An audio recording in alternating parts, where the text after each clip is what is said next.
Mbote na bato tu bazolanda ngai na bamboka nyonso tu bo bazolanda ngai napesi bino na maboko ya Nzambe. Nzambe aleka na kosunga bino pe abatela pe bino. Ngai ndeko na bino ya mwasi bozomona, ça fait déjà un moment oyo na likambo na tia motema nazoko koloba ngo te. Ça fait que aujourd'hui nous sommes le 21, nous sommes le 22, nous sommes mercredi, nous sommes le 22.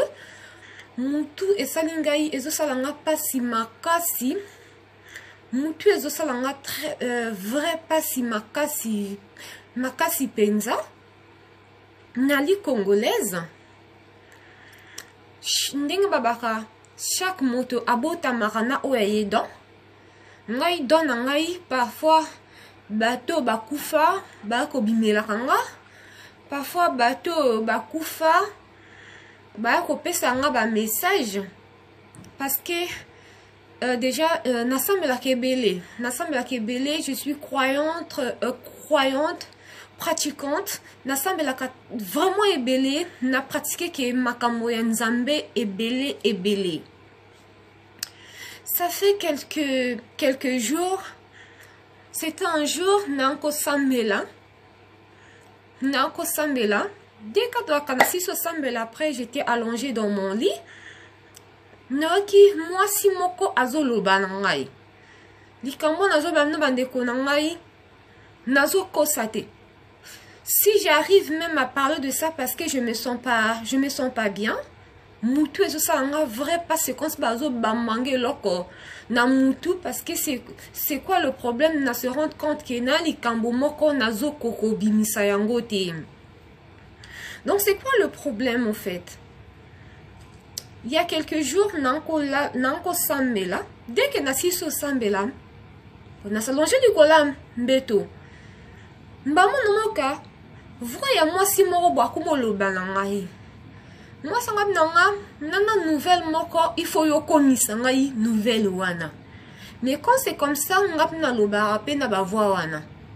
En fait parfois vous ne m'entendez vous bino bozo kangande nazo lobate mais ngai na kasi nanga nazo lobana voix na mota zo lobananga na tuni moto wana na kokomisa ngo ke likambo za nango alobi nanga ndoto te penza na kimiso polele alobi nangai que no lobana moi na ngai il y a quelque temps na sina bimé la kaye plusieurs fois na bapongi alota ngai alota na bapongi nae na ebisa na moi nanga ndenge nini ya ko diriger mboka Congo. Je parle bien de Congo Brazzaville.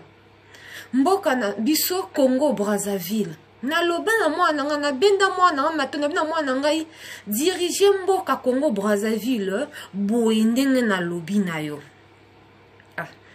Na tuni mama wana me ngana okendo komisa message wana ndenge nini. À savoir que mon ngongo nanko yoka wana yalaki mama ya président Denis Sassou Nguesso motazo solo ya ngai.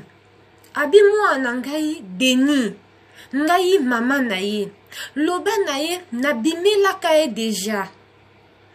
Pourquoi azo dio o nga mama na ye te nazo bane en considération? Na lobi na ye amema mboka boye. Soka yoki ngai mama na ngai akoresur. Soka yoki onga nazo loba na ye te azo ke nkaka na kokwea. Me bandeko na ngai. Tona yaka ki likambo wana esalinga somo. Déjà nakobanda ko likambo na président ndenge nini. Na cherché dans tous les moyens na kokite. Mais je vous dis likambo zo jongelanga kana mutu à tout moment. Likambo zo jongelanga na mutu kaka à chaque fois. Dans son asimbi bible na ngai obomona wa. À tout moment na zo tango il faut ya voana e jongelanga kana mutu.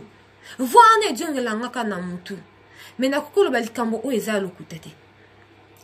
Message on a lingi ke moto nyonso tout.